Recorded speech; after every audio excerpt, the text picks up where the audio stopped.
Live from the Ed McMahon Mass Communications Center at Quinnipiac University, this is QNN, the Quinnipiac News Network. Good evening and welcome to QNN Sports. I'm Chris Dinelli. And I'm John Orsenego. Quite the weekend it was for hockey fans, and it all started with the battle for Whitney Avenue. Just 11 miles separates these two schools, and tickets are pretty tough to come by. Everyone wants to get a chance to watch one of the best rivalries in college sports. Let's get right to the action.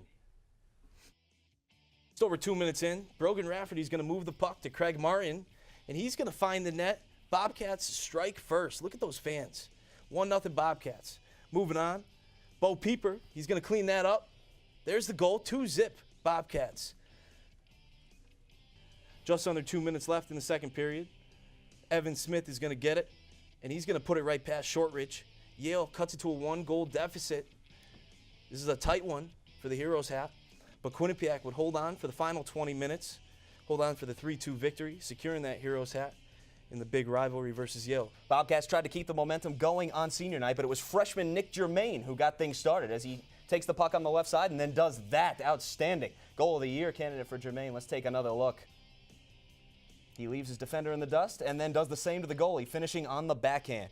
Later in the first period, Quinnipiac up by 1, but they lose the puck in their own zone. Brown's Charlie Corcoran takes a shot that deflects up and then falls right back into his lap for the easy finish. He ties it up at 1.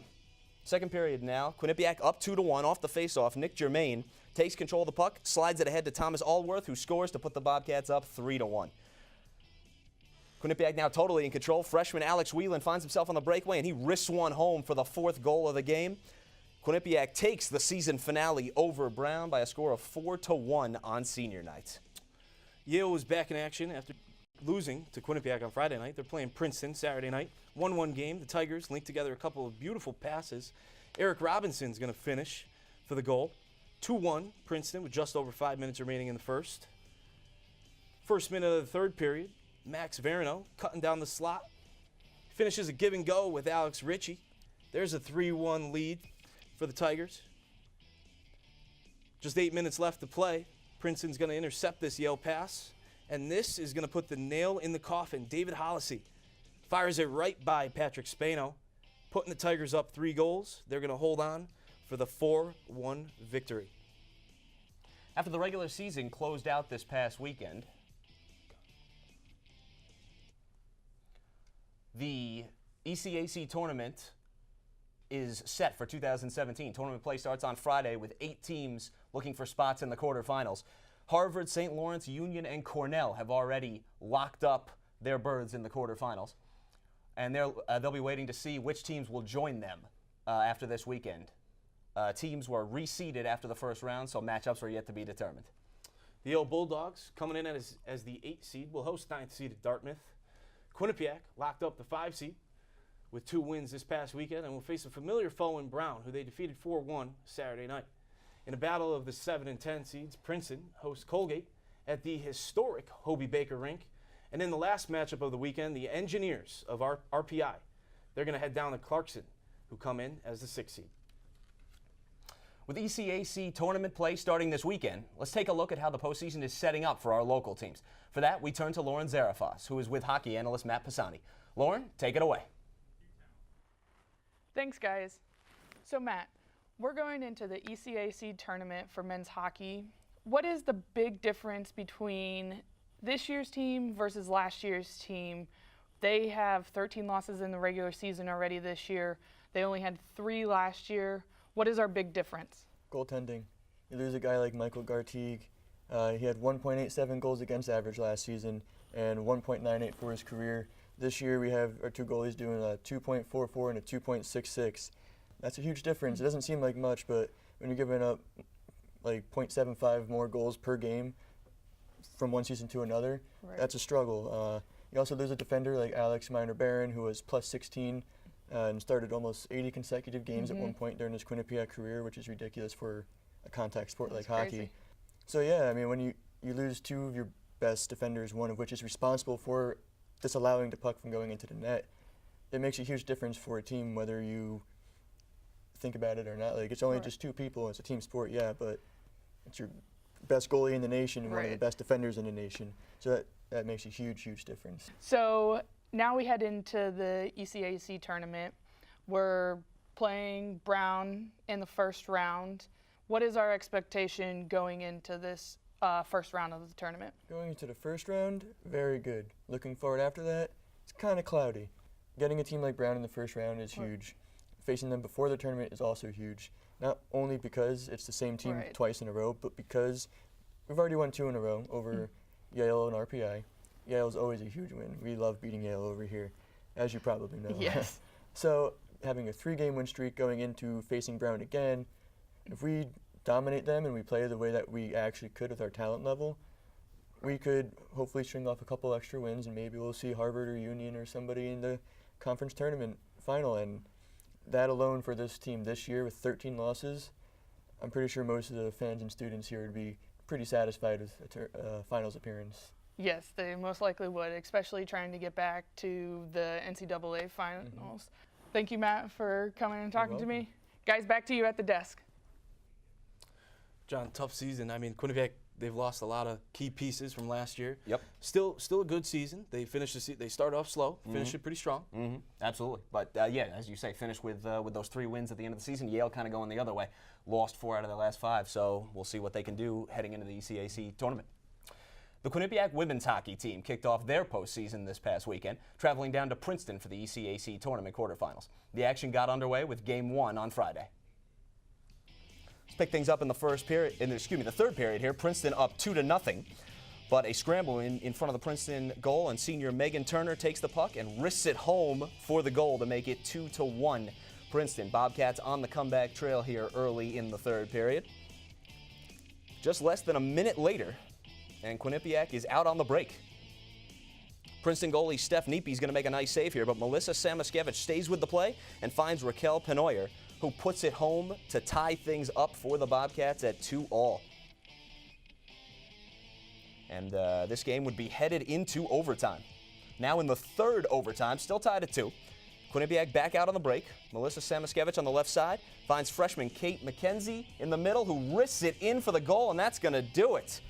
The bench clears, craziness ensues, and Quinnipiac takes Game 1 in triple overtime by a score of 3-2 over Princeton.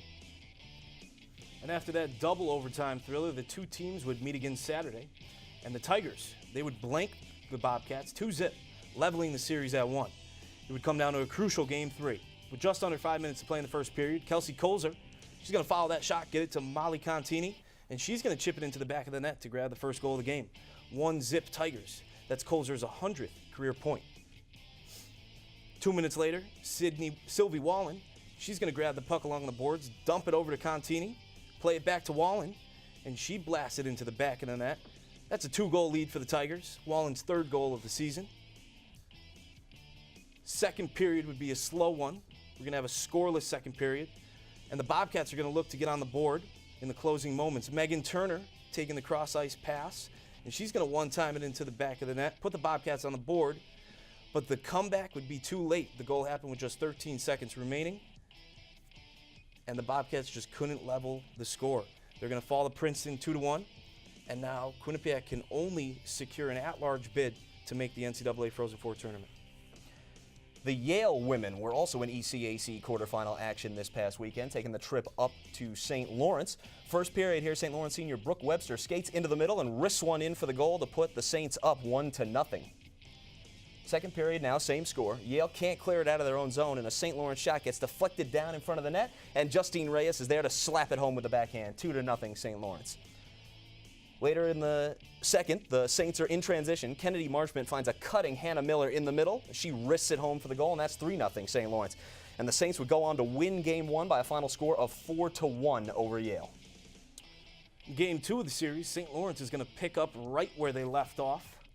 Scoreless game late in the first period. Kennedy Marchment taking the pass at center ice. She's going to go top shelf. Glove side goal right there. 1-0 St. Lawrence. 5 minutes into the second period, it's Marchment again. She's going to get free, and she's going to beat O'Brien again. 2 goals on the night for Marchment. That's a 2-goal lead for St. Lawrence. Still in the second period, Brooke Webster, she's going to carry the puck from the boards on the right, moving over to left face-off circle, and she's going to snipe that goal. What a shot. 3-0 St. Lawrence. That's Webster's 22nd goal of the season.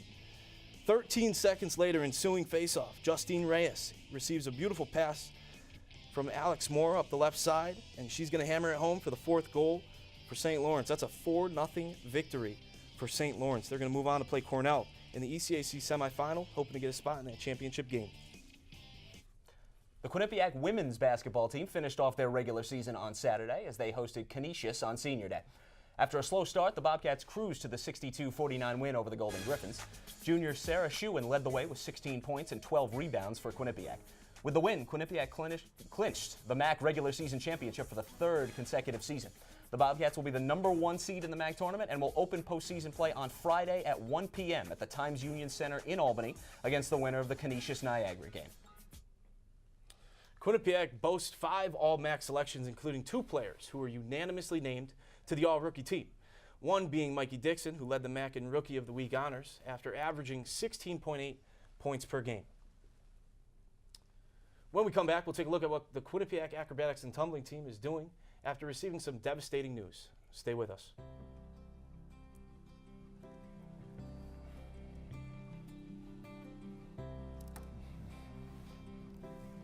didn't mean to rush it there. I thought that's what he was saying.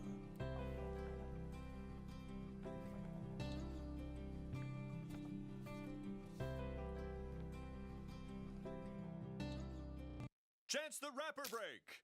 Chance the Rapper. Give me a break. Just give me a break.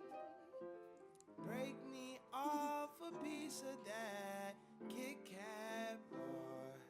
We're both Chance the Rapper. No, I get it. Break me off a piece of that Kit Kat bar. Let's get one thing straight. I never tell you to drink Sprite. Even if I was in a commercial for Sprite, which I am, I wouldn't tell you to drink it.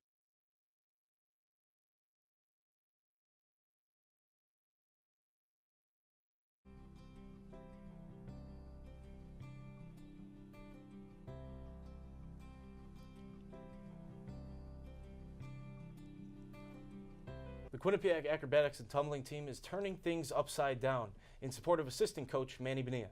Manny passed away after a long battle with cancer just days before the start of the season. Manny Strong t-shirts will be sold all year. Our Adelie Martucci sat down with 2016 Quinnipiac graduate and former member of the Acrobatics and Tumbling team, Taylor Johnson, to talk about Manny and the legacy he leaves behind at Quinnipiac. Thanks, guys. Taylor, tell me a little bit about the Miles for Manny Fund. So Miles for Manny was created a few years ago by head coach of the Acrobatics Tumbling team, Marianne Powers, and all the funds have gone to Manny and his family for all his medical procedures, and now they're going to create a scholarship that's going to be for women in athletics. Have you guys got support from other teams?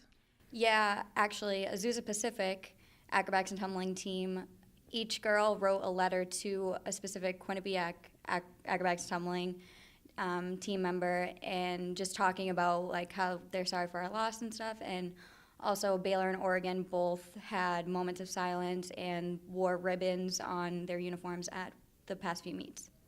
Last meet against Oregon, you guys wore the Manny Strong shirts. Who made them and what inspired them? So those were made by an alumni, Chrissy Rochester, and they are navy because that was Manny's favorite color. And on the back it says, "Keep going, no falling," and that was from a quote directly from Manny a few years ago in a promo that we did for the Miles for Manny fund. So that's just the epitome of what Manny is about. So, Where can you get them? You can get them from Chrissy Rochester, who created them, and they're $25, and all the proceeds go to Manny's family. Thank you so much, Taylor. Back to you guys at the studio. Thanks, Adelie. Boy, just devastating news for the entire Acrobatics and Tumbling team family, but a really nice thing that they've done for women's athletics, setting up that scholarship in Manny's name. Yeah, I mean, they've done a great deal of support, John. They put a ton of effort into supporting Manny and just his name and everything with the acro team. They have. Quinnipiac Junior, Jessica Lee, is running all over her competition. Lee continues to build on what is turning into one of the greatest individual seasons in program history as she adds a second straight New England 60-meter hurdles title to her resume. Lee made history in the finals, bursting through with a meet record time of 8.39 seconds. That's over a quarter second ahead of her runner-up.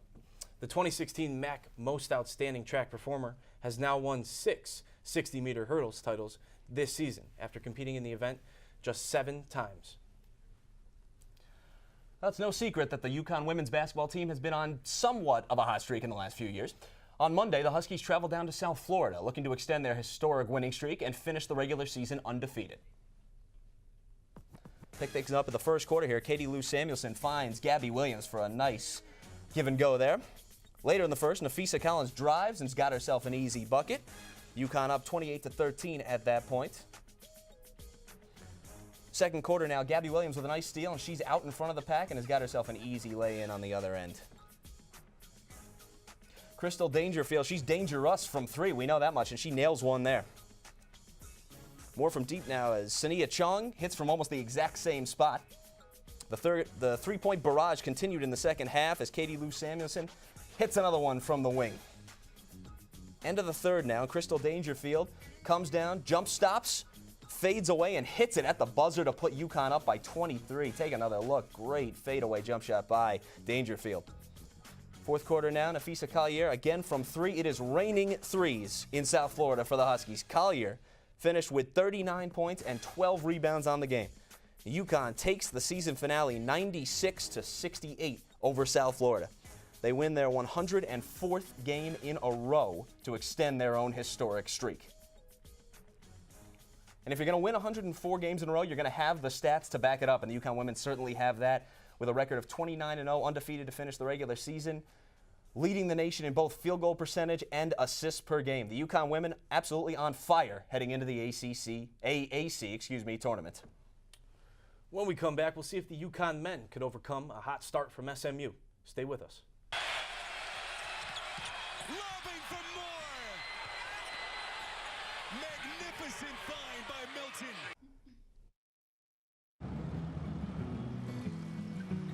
Hello, excuse me, I'd like an egg McMuffin. Hello? I said an egg McMuffin and a large cup of coffee. Can you just say that one more time, please?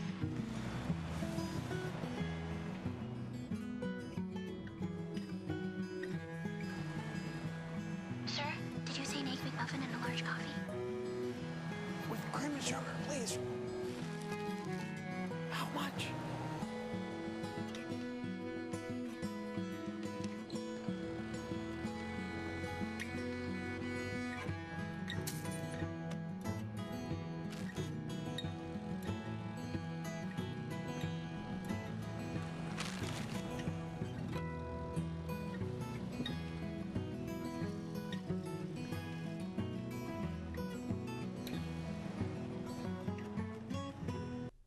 Welcome back to QNN Sports. Before the break, we discussed the pure domination from the UConn women's basketball team. But for the men, the journey just hasn't been so sweet. It was a hot start for the SMU Mustangs. They lit it up from 3, knocking down 9 of 13 from 3 in the first half. Shake Milton, he led the way. He's doing a little shaking for himself. He's getting to the basket, and he's knocking down threes. He hit 6 of 11 on the game. It was a nice alley-oop attempt. Nope. They're going to kick it back out to what's working. There's the 3. Another one knocked down from beyond the arc. And, I mean, it's just going to keep going. You're not going to see too many UConn baskets in this. It's pretty much all SMU. Here's another 3. It's not even touching the rim anymore. They're putting it right through the net. That's Shake Milton. Here he is again with another one. SMU shot 48% from 3, and they would end up shooting more efficiently from 3 than their performance inside the arc. Let's see if it keeps it going in the second half. And I mean, they're just dominating UConn at this point. I mean, it's only a 6-point game, but they're going to go back to that 3 ball, make it a 9-point game. Seems to be the only shots falling for them, that 3 ball. They go and take the W, 69-61. The Yale men's basketball team beat Dartmouth on Saturday, 99-86, to improve their record to 7-5 in conference with 2 games left in the regular season. As we take a look at the current Ivy League men's basketball standings, we see Yale sitting in 3rd place with their 7-5 record. Above them, we see Princeton in 1st and undefeated in conference at 12-0, followed by Harvard in 2nd. The University of Pennsylvania leads the pack for the women's basketball side, followed by Princeton and Harvard. Towards the bottom of the standings is Yale. They've struggled of late, dropping to 5-7 in conference. As the calendar shifts to March, spring sports begin to come into focus. Among those sports, lacrosse. The UConn women's lacrosse team was back in action this past Sunday as they hosted New Hampshire at the Sherman Family Sports Complex on the UConn campus. Pick things up early in the first half here. Jacqueline Jordan finds Grace Nolan moving through the middle. She shoots and scores to put UConn up 2-1. Just about a minute later, Allie Tilley finds Grace Nolan in almost the same spot, and she does the same thing, puts UConn up 3-1 this time. Kelsey Catalano on the right side avoids 3 defenders, shoots and scores up high to beat the goalie. Grace Nolan, she's going to be on the feeding end this time, and she finds Molly O'Reilly, who goes low to find the back of the net. UConn wins this one easily, 13-9 over New Hampshire, improving their record on the season to 2-2 overall. They'll be back in action next Sunday when they travel to Amherst to take on UMass. John, there comes a point in time for every college athlete where they have to ask themselves, what's next? QNN's Joe Joya tells us the story of a college baseball player who chose to put the sport he loved in the past with his eyes set on the future. John, let me tell you, I used to play a little baseball back in the day, and had to make the decision to tie it up, hang up the cleats. Yep. I'm sitting here with you now, so. Absolutely. I tell you, it's a great story. It speaks to the decisions we all have to make in life about holding on to dreams versus sometimes facing reality. Yeah, definitely. When we come back, we'll hear from a Quinnipiac men's hockey senior who's sharing his thoughts on his classmates as he winds down his college career. Stay with us. It's like a water bug. He finds ways, and he always scored in big moments. He loved that. He loved the pressure. He's a great guy. Loves Greek food as well.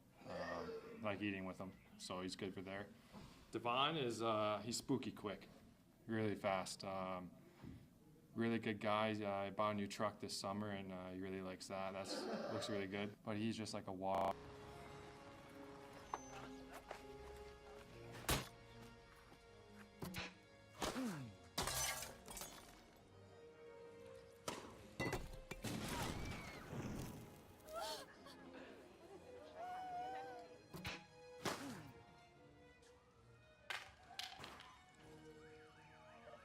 Hello, Mr. Ortiz. Do you have a tax question? Yeah, I'm teaching tennis on the side now.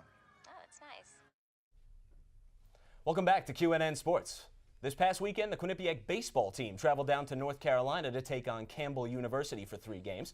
They came away with a 7-5 win on Friday and then lost games 2 and 3 over the weekend. Campbell outfielder Jeff Haas went 4 for 10 over the weekend with a home run and 4 RBIs. Senior Joe Fiala had a lot to say about the 4 years he spent with a group of seniors on the Quinnipiac men's hockey team after another successful season on the ice. Let's hear what Joe had to say. Then we got Shut. Shut tells good stories, but sometimes they last too long, so you just got to know when to get him. But he's an awesome guy, a really good leader. Timmy's a pretty fierce guy. Everyone in our class knows him pretty well, but everyone younger than us is scared of him. So that's awesome. He can hit. He's a great guy, really good leader as well. And then Connor obviously can hit as well. The whole Clifton family, I love going over their place. But Connor right now has a little goatee going, so we're calling him Nacho. He looks like Nacho Libre a little bit, so that's pretty cool. Then KJ, I like to say he's my business partner. We're in all the same classes. We don't make any money, but we're doing a lot of work together, so that's good. Then who else we got here? Schmitty. Not gonna leave him out. He probably the smartest individual out of all of them. Guys, I think he has a 4.0 the whole entire time. Anyone has any questions, they go to Schmitty. Very, very smart finance guy. But just the group to be together, that's just a quick of everyone that was in our class. Freshman year, we had 12. Traveling and practicing every day with the same guys, spending almost every minute of the day with them. There's no doubt you're going to build on some great relationships. For another senior, Saturday marked another special day. It was senior day for the Sacred Heart women's hockey team, and Tegan Ketchum had a surprise waiting for her on the ice.